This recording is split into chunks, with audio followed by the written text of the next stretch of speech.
Increase the range of your EV with just a few simple tricks. Drive smoother to reduce energy consumption. Be clever with heating. Save your time and money. To make smooth driving easier, you can select Eco Mode for a softer accelerator response. Smooth driving is the key to efficiency. Look to accelerate and brake as gently as possible. Your EV can use the electric motor to generate energy by braking, which is called recuperation. You can utilize that by gently pressing the brake pedal, which will engage the recuperation first and normal brakes only after the recuperation is maxed out.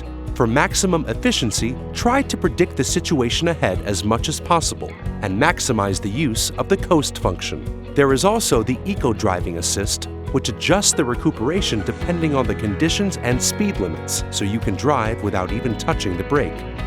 You can also save energy on heating or air conditioning by using them sensibly.